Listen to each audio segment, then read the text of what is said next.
Nouveau Parlement, le personnel administratif de l'Assemblée nationale prépare l'accueil et l'orientation des nouveaux élus par une session de formation assurée par le parlementaire français. Faire face à la malnutrition aiguë en milieu défavorisé, l'ONG World Vision s'en charge avec l'organisation d'une caravane dans le cercle de Tominia.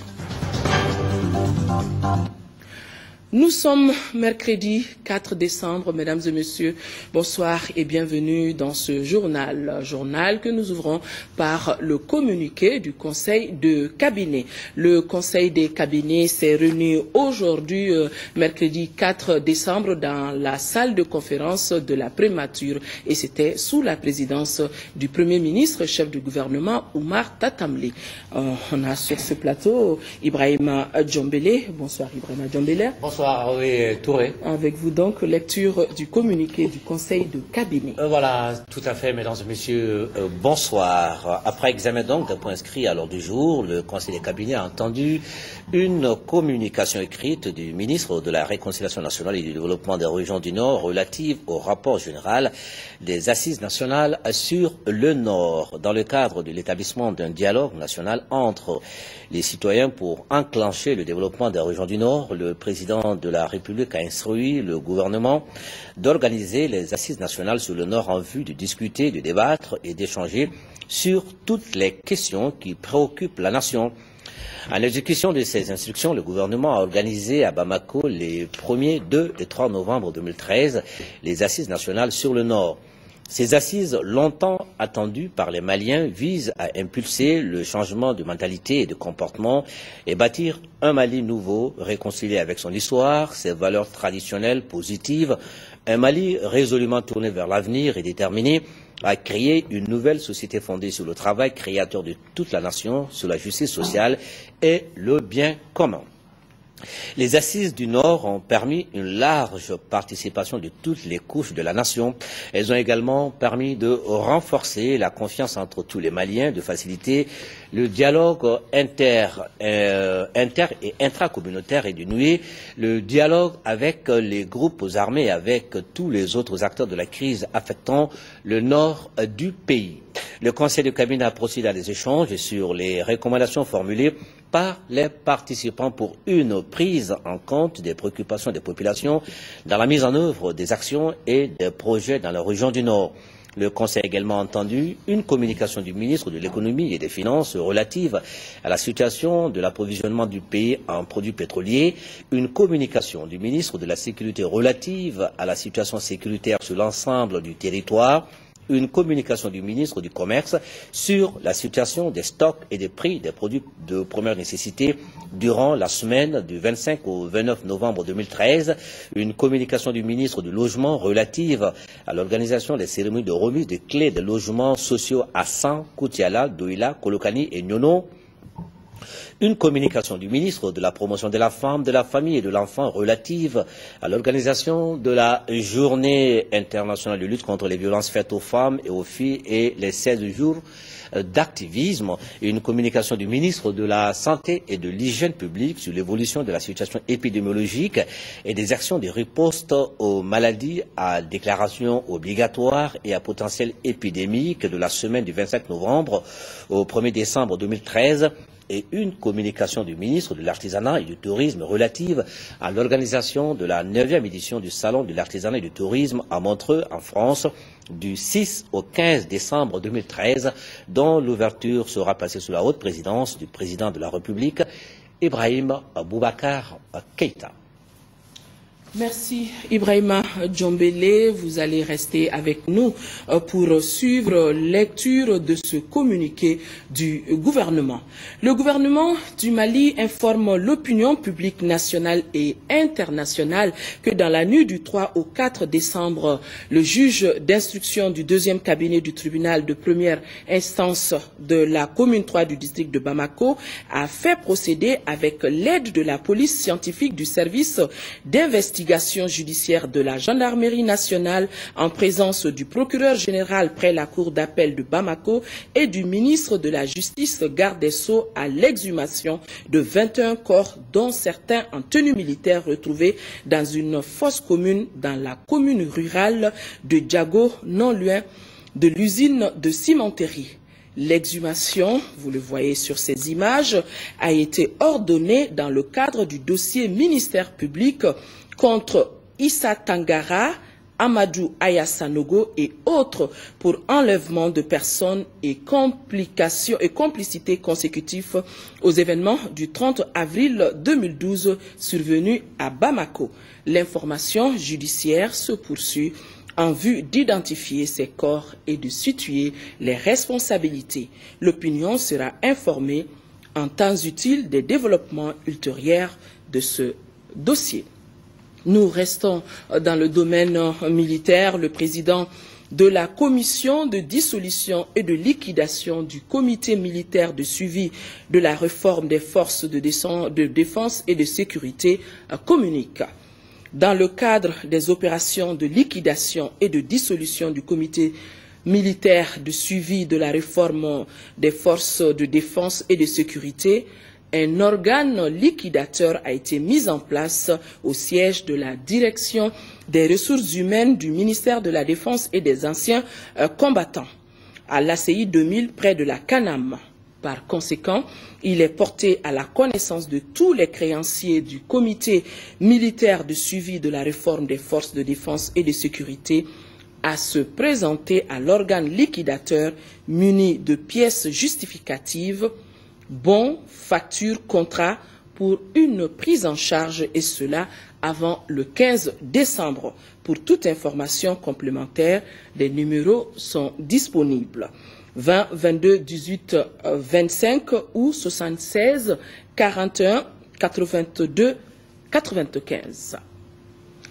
Je vous le disais dans le titre, le service administratif de l'Assemblée nationale se prépare à recevoir de nouveaux élus. Pour ce faire, les agences se forment à l'accueil et à l'orientation des nouveaux députés de la nouvelle magistrature. Alousseni Touré. L'Assemblée nationale, à travers son service administratif, est déjà à pied d'œuvre pour mieux accueillir les nouveaux parlementaires.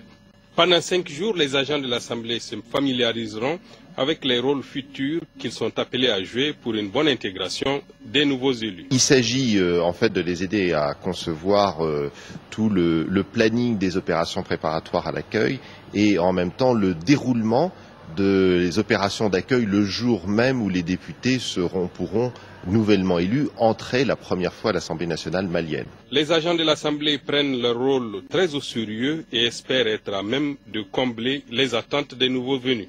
Au niveau de l'Assemblée nationale, au niveau de l'administration parlementaire, nous avons mis en place une commission d'accueil des nouveaux députés. Et là, dans le cadre de la coopération, nous avons bénéficié de l'appui d'experts français pour pouvoir former le personnel. Déjà depuis les premiers jours d'arrivée des députés pour savoir la conduite à tenir, comment accueillir les nouveaux députés et comment également, si vous voulez, remplir les formalités administratives au niveau de l'administration. Il y a des formalités administratives pour les administrations sur le plan financier et autres. Il y a aussi d'autres formalités pour pouvoir nous permettre de renseigner les sites internet de l'administration, la page Facebook, etc. Mais également pour pouvoir permettre aux députés lui-même de connaître également le fonctionnement de l'institution. L'Assemblée nationale, pour mémoire, est composée de 147 députés dont une bonne partie est appelée à être changée dans les prochains jours. Le président de l'Assemblée nationale porte à la connaissance des honorables députés qu'une séance plénière de la session ordinaire en cours se tiendra demain, jeudi 5 décembre et jour suivant, s'il y a lieu, à partir de 10 heures dans la salle Modibo Keïta. Le projet d'ordre du jour porte sur des délibérations sur des projets de loi intéressant la vie de la nation et des communications. La séance, elle est publique. La Commission électorale nationale indépendante, CENI, a fait le constat que certains candidats à l'élection des députés à l'Assemblée nationale ont commencé à battre campagne avant la proclamation par la Cour constitutionnelle des résultats définitifs du premier tour. La CENI les invite au respect de l'article 69 de la loi électorale qui dispose qu'en cas de second tour, la campagne électorale commence le lendemain de la proclamation des résultats définitifs du premier tour. Le président du Conseil économique, social et culturel a reçu le représentant de la Banque mondiale dans notre pays. Au cours de la rencontre, il a été surtout question de la problématique de développement durable à travers le financement des infrastructures de développement. Ousmane Diagana est le représentant de la Banque mondiale dans notre pays. Il est au micro de Youssouf Diakité. Aujourd'hui que la situation se normalise, il était utile qu'on revienne vers le Conseil économique et social pour nous dire comment nous avons travaillé au Mali pendant la période de la crise et comment nous entendons travailler à cette étape où le pays sort de la crise. Le vendredi prochain, un grand programme de la Banque mondiale intitulé Reconstruction et relance économique va passer au conseil d'administration de la banque. C'est un programme de 100 millions de dollars, entièrement financé sous forme de dons, qui a pour objectif d'aider et les populations et les zones directement impactées par la crise à reconstruire leur résilience et amorcer une nouvelle trajectoire de développement, mais également à apporter des contributions directes aussi aux autres zones qui ont été indirectement impactées par la crise. Comme vous savez, il y a beaucoup de populations qui, bien que pauvres, ont accueilli des populations réfugiées. Il y a beaucoup de régions qui n'ont pas fait l'objet de la guerre directement, mais qui ont souffert de la guerre. Donc je crois que sur ces questions également, Monsieur le Président du Conseil économique et social et les autres conseillers nous ont donné des idées extrêmement utiles pour faire en sorte que ce programme s'exécute de manière efficace dans l'intérêt des populations qui sont nos cibles. Le Haut Conseil des collectivités abrite un atelier relatif à la mobilisation des ressources financières des collectivités territoriales. Prennent part à cet atelier les conseillers nationaux en collaboration avec CRI 2002. Cet atelier permettra aux participants de maîtriser les techniques pouvant permettre de mobiliser les ressources propres aux collectivités. Compte rendu Mahamadou Doumbia. Rechercher et mobiliser les ressources financières, c'est à cela que doivent s'atteler les collectivités territoriales pour pouvoir pleinement jouer leur rôle au sein de notre communauté. Face à la situation d'indigence dans laquelle gigent les communautés territoriales, le Haut Conseil des collectivités a toujours attiré l'attention de tous pour une bonne marche de la décentralisation, car sans ressources financières, rien n'est possible. Ce présent atelier se veut un espace d'échange fécond. Mieux, un cadre approprié d'agrégation de vos expériences mutuelles, donc un terreau propice à l'acquisition par les acteurs que vous êtes. Pour s'approprier ses propres ressources, le Haut Conseil des collectivités est en partenariat avec CRI 2002 pour booster l'initiative citoyenne. Quand on parle de ressources, il s'agit des ressources allant de l'État central vers les collectivités. Or là, il s'agit d'amener les collectivités elles-mêmes à pouvoir mettre au travail les citoyens à la base, au niveau des quartiers, au niveau des villages, au niveau des fractions. Les ressources externes, c'est bien beau, mais arrivons nous-mêmes à nous mettre au travail et à pouvoir créer des ressources internes. En plus du transfert des ressources, l'initiative pour la mobilisation des ressources financières par les collectivités elles-mêmes sont aujourd'hui des défis qu'il faut relever pour la réussite effective de la décentralisation.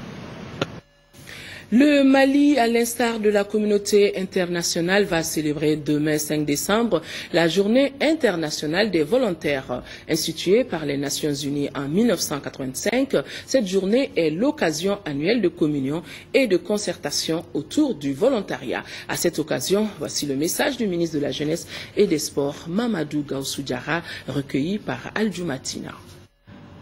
Au Mali, de nombreux volontaires participent depuis déjà plusieurs années aux efforts du gouvernement en vue d'un développement harmonieux.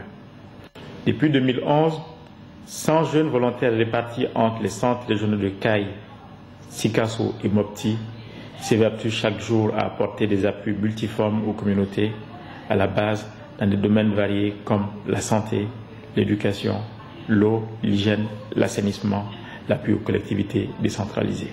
Avec le retour à l'ordre constitutionnel et la mise en place de nouvelles institutions, les jeunes doivent occuper la place qui leur revient et épouser les valeurs du volontariat axé sur le don de soi, l'amour de son prochain, l'engagement solennel, la solidarité et enfin l'amour de la patrie. Les jeunes se doivent d'être sur tous les sentiers nationaux de reconstruction, le retour des déplacés, l'organisation des élections.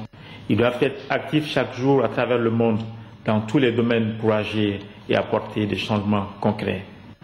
Jeunes du Mali, soyons volontaires. Le Mali, notre pays, compte sur nous. À nous d'être à la hauteur des attentes. Lancement également ce mercredi à Addis Abeba, au siège de l'Union africaine, du manuel de l'Union africaine sur la formation sur le genre pour les opérations de soutien à la paix et du projet de code de conduite. L'événement s'est déroulé au cours de la 407e session publique du Conseil de paix et de sécurité axée sur la vulnérabilité des femmes et des enfants dans les situations de conflit en Afrique. À noter que le projet de code de conduite a été présenté par notre compatriote Madame Koulibaly Kani Diabaté, qui est en même temps général Kani Diabaté. Une information de notre correspondant à Addis Abeba, Alassane Djombeli.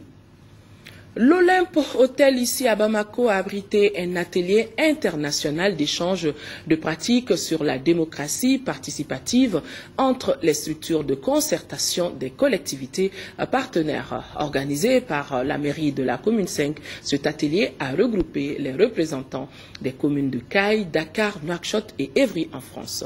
Nouhoum Sissoko, compte rendu. Cet atelier international des collectivités se veut un espace d'échange d'expérience entre les structures de concertation des quartiers de la commune 5 du district de Bamako et des communes de Caille, Dakar, Nouakchott, Évry en France. Il s'agissait pour chaque délégation de présenter au cours des échanges ses acquis en matière de pratique de démocratie participative. C'est des réflexions qui seront menées dans le cadre de la création de réseaux. Réseau au niveau interne, c'est-à-dire qu'à l'intérieur du quartier entre les différentes structures de concertation et aussi à l'échelle des collectivités. Dans les villes concernées par la rencontre, ces espaces de concertation sont aussi animés par d'autres acteurs tels que les ONG, les GIE, les entreprises, les associations. En commune 5 du district de Bamako, il a été ensemble avec les chefs de quartier, les élus locaux, partager le développement jusqu'à la base, notamment les chefs de quartier, les différents présidents de rue, les conseillers des chefs de quartier, les élus locaux. Une soixantaine de participants ont pris part aux travaux de 3 jours. Après Mopti et Sévaré, la troupe Tissourat, qui veut dire la joie de vivre, vient de se produire à Gao. Composée de plusieurs ethnies, cette troupe est venue livrer aux populations de Gao un message de paix et de vivre ensemble dans un Mali uni. La correspondance de Drissa Koné. Il est temps que nous fassions la paix, mais il faut que justice soit rendue pour que le vivre ensemble auquel aspire le peuple malien soit réel. Si le linge sale se lave en famille, les gens sales se lavent en justice et se sèchent en prison. À quand nous finirons de compter nos morts? Voilà paraphrasé le contenu de 2 scénettes présentées par le groupe Tissirat à la place de l'indépendance de Gao. Le message que nous voulons passer aux jeunes de Gao, c'est un message de paix et de réconciliation. Réellement, des choses se sont passées et nous voulons laisser ça derrière nous pour avancer tous ensemble en se donnant la main. Quand le tissu est blanc, c'est un linceul, mais quand il est multicolore, il devient un tapis. Ce message de paix rime avec la composition du groupe composé de Koulibaly, de Touré et Dag. Ce jeune groupe créé en 2005 à Kidal est encadré par la metteuse en scène française Melissa Winhouse. Ils ont quitté leur Kidal natal au début des hostilités pour s'installer à Bamako. La troupe est appuyée dans ses projets d'épanouissement de la culture malienne par aide de l'église norvégienne AEN. Quand on a tout perdu dans la vie, ce qui nous reste, c'est notre culture. Et le théâtre s'inscrit dans cette dynamique-là. Les gens de Kidal viennent nous faire plaisir de rire, parce que le théâtre, c'est l'une des méthodes de communication la plus optimale. La troupe Tisserat a participé à de nombreuses rencontres, entre autres le Festival du désert de Tessalit, du Théâtre des réalités à Bamako et à Ségasso, avec son spectacle Le Royaume d'Idjarine, qui veut dire Royaume abandonné. Les artistes locaux ont apporté leur touche à l'ambiance de ce spectacle. Prise en charge intégrée de la malnutrition aiguë ou PICIMA, c'est ce que fait World Vision dans l'aire de santé de Togo, dans le cercle de Tomignan. Mais la force de cette prise en charge est la motivation des relais qui s'y impliquent jusqu'à installer une mutuelle pour eux-mêmes. Envoyés spéciaux à Togo, dans le cercle de Tomignan, Aboubakar Traoré, Tchissira, Emmanuel Dambélé. Dans le centre de santé communautaire de Togo, les relais reprennent à zéro le travail de dépistage qu'ils ont fait niveau village. L'appui du personnel du CESCOM est important ici. Il permet de déceler les erreurs, mais aussi de classer les enfants malnutris et de les répartir entre le centre de santé et le centre de référence de Tomignan. Une fois que l'enfant est déclaré admis dans le programme, il y a des aliments prêts à emploi qu'on donne à ces enfants-là. Donc si c'est les cas MAM, on les donne des Plompissap. Si c'est des enfants masses, on les donne des Plompinotes. Donc les enfants MAM peuvent également recevoir du Misola. Ce travail s'inscrit dans le cadre d'un suivi d'un projet venu à terme, mais qui a laissé sur place des compétences en matière de dépistage et de traitement de la malnutrition. Un peu moins d'un an pour obtenir des résultats très encourageants. Au début du programme, notre cible était 1058 enfants pour les 16 consommes. Mais aujourd'hui, nous sommes à plus de 2600 cas détectés. Et parmi ces 2600 détectés, le programme a pris en charge les 2400. Mais le socle du projet et du post-projet est l'association des relais communautaires impliqués aussi dans l'assainissement du centre de santé et dans la gestion de leur propre santé à travers une mutuelle où tout le monde est à jour dans les cotisations. À Sikasso, la mise en œuvre des soins essentiels de santé communautaire affiche un bilan satisfaisant. C'est le constat fait par le projet ICH Save Children et ses partenaires qui viennent de visiter certaines de leurs zones d'intervention. Fatoumata Diallo depuis Sikasso. Par cette descente sur le terrain à Karamorobougou, localité située dans l'aire de santé de Boula-Hamo, il s'agissait pour les membres du projet ICH Save Children, entendez par là amélioration de la santé et de l'état nutritionnel des enfants et des femmes en âge de procréer, d'apprécier la qualité des services offerts aux populations par les agents de santé communautaire ASC mis à leur disposition. Il s'agissait pour nos partenaires financiers, nos bailleurs qui sont au niveau de la coopération canadienne, de venir voir exactement ce que nous sommes en train de faire, ce que la mise en place des ASC a donné comme résultat. Le bilan qui se dégage, franchement, est satisfaisant. Ce résultat fort encourageant justifie d'ailleurs la mobilisation, l'enthousiasme et le témoignage de cette communauté par rapport à la réduction du taux de paludisme, de la malnutrition des enfants et des infections respiratoires aiguës. L'intervention du projet a concouru à augmenter nos indicateurs en matière de dépistage de la malnutrition ici à Sikasso, en matière de lutte contre la maladie surtout des enfants, de la petite enfance, et aussi à augmenter la prévalence contraceptive à Sikasso. Quant aux autorités administratives et sanitaires de la région de Sikasso, elles ont réitéré leur ferme détermination à soutenir ce projet. Et, pour joindre l'utile à l'agréable, les ASC ont fait une démonstration culinaire sur la bonne nutrition des enfants.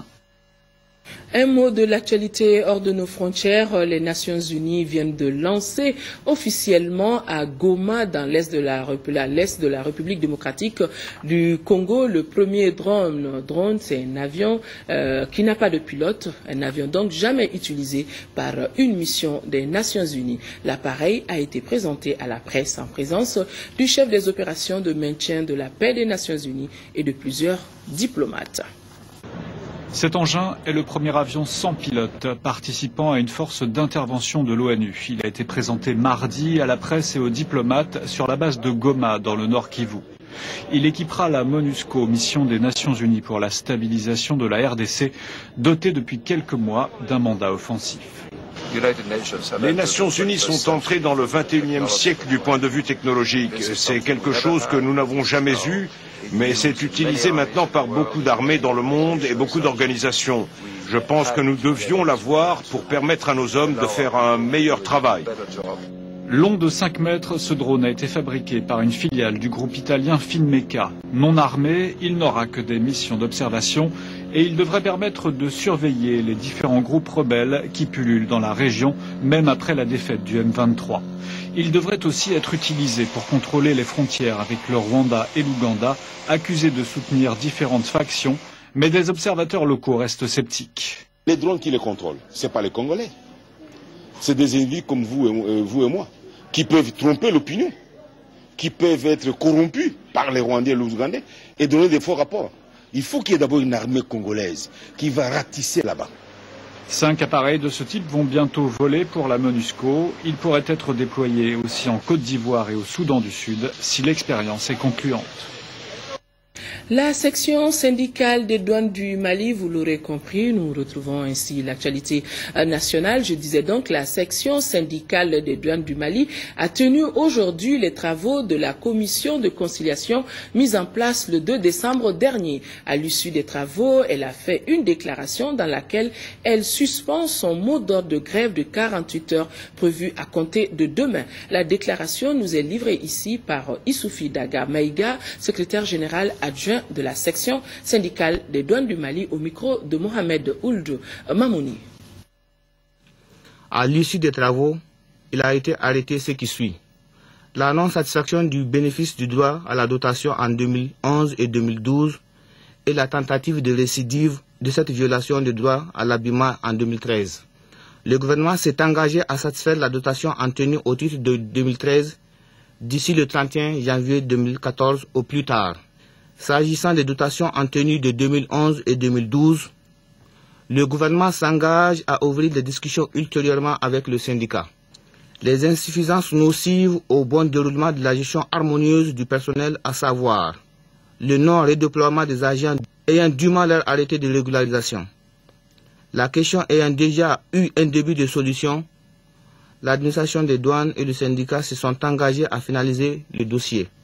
Le non-redéploiement des agents affectés à l'Office central des stupéfiants. Le gouvernement s'est engagé à rappeler les agents concernés dans les 48 heures après la signature de ce procès verbal.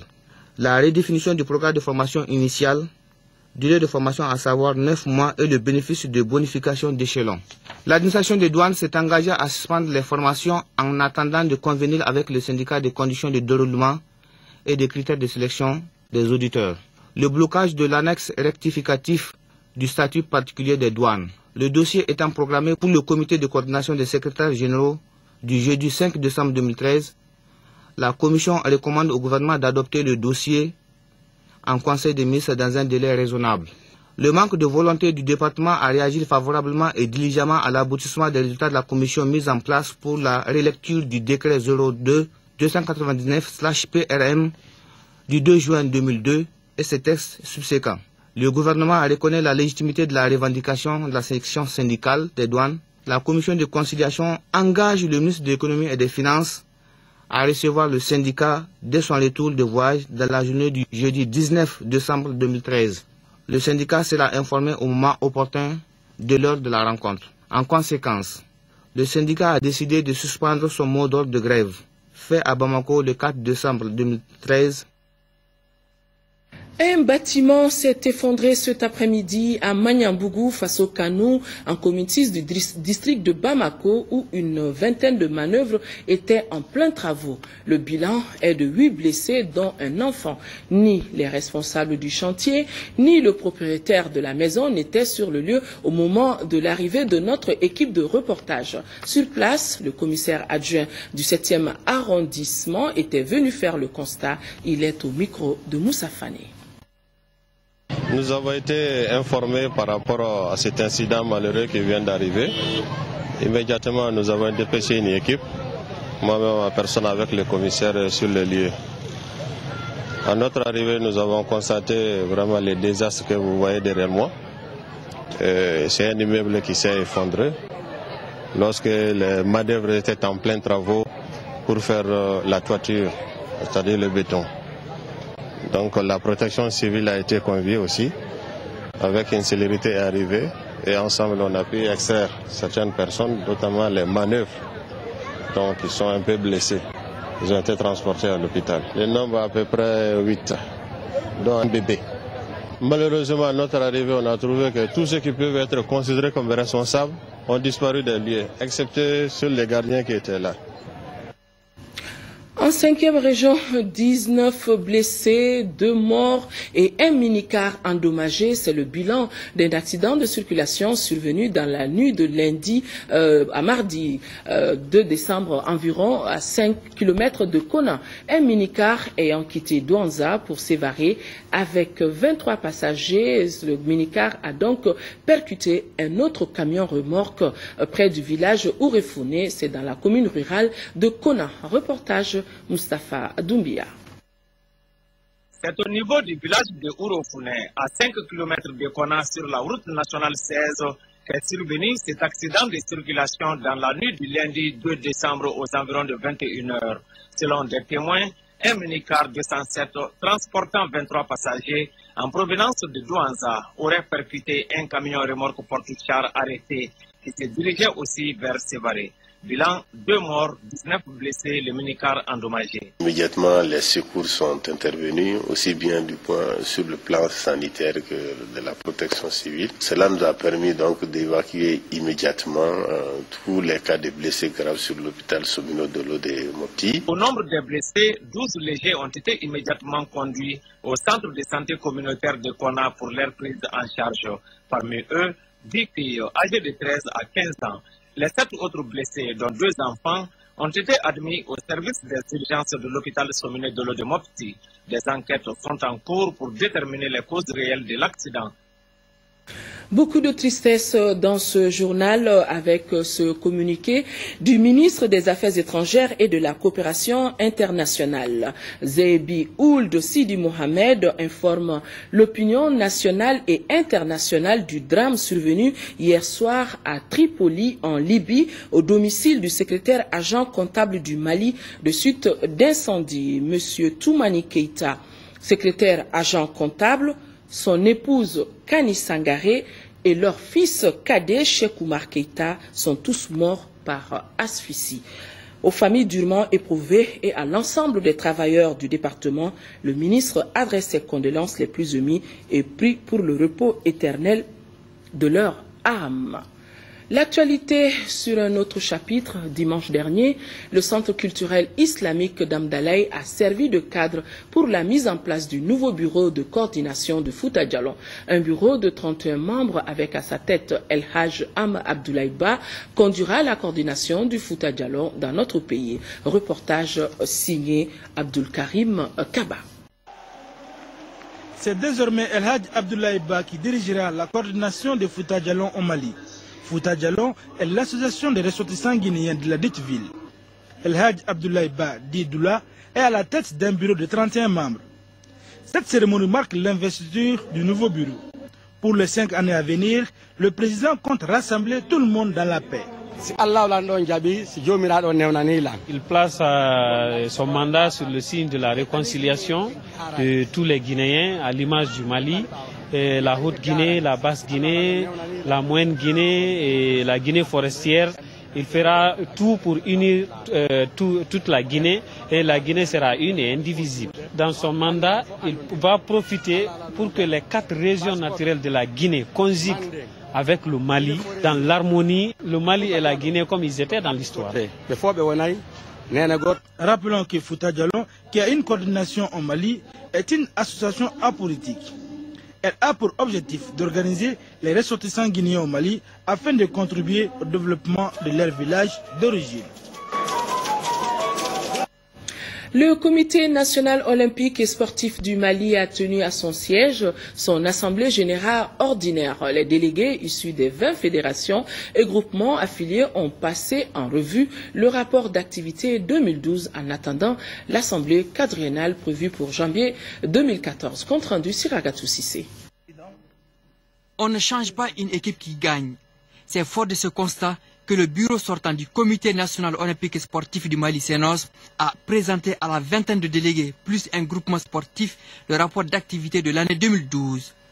À la tête du CNOS, Habib Sissoko et son équipe ont su donner une âme et une orientation au comité olympique et sportif.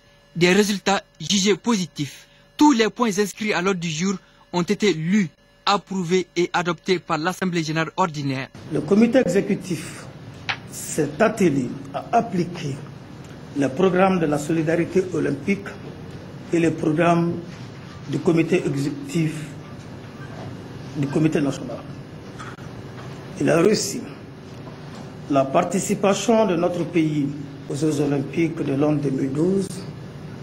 Il a maintenu le cap dans les renforcements permanents des capacités à travers les cours nationaux pour dirigeants sportifs et les cours avancés en management du sport.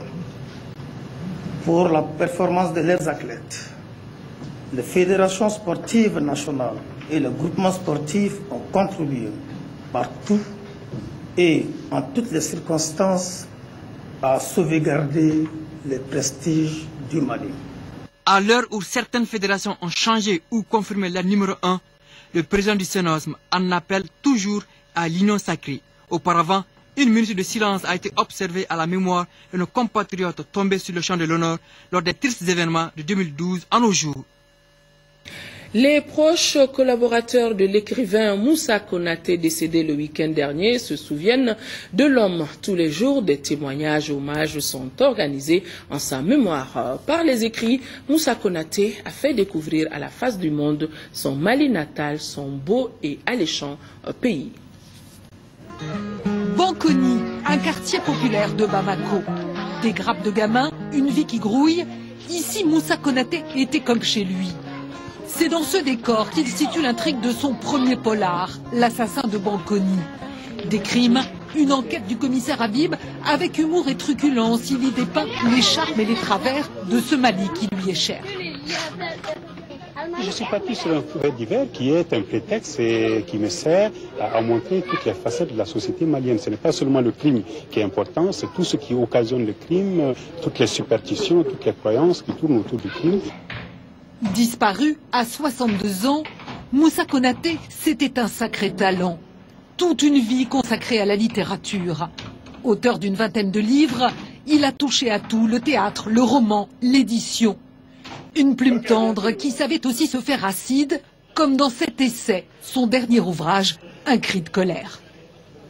Ce qui le minait surtout, et ça le faisait souffrir, on le sent, c'est un peu l'hypocrisie sociale. Et la corruption qui est partout, dans tous les secteurs, et qui a pour conséquence la malgouvernance. Il avait un afro-pessimisme poussé qui faisait qu'il a choisi, alors que pour moi toutes les portes lui étaient ouvertes ici au Mali, de s'installer à Limoges en France. Une rage que tous connaissaient à Bamako, ses collaborateurs, collègues, écrivains, éditeurs. Moussa Konaté fait des allers-retours. Il dirige Étonnant Voyageur à Bamako. Il tente de faire vivre les éditions du Figuier, publie des livres pour enfants et des ouvrages en langue locale. Les problèmes d'argent s'accumulent, mais la passion ne le quitte pas. Il a aimé passionnément, et il a adoré vraiment le livre, l'écriture. C'était toute sa vie, je peux dire toute sa vie. Exigeant, rigoureux, avec son style simple et efficace, l'écrivain au franc-parler a fait découvrir aux lecteurs du monde entier son pays. Un Mali attachant dont il reste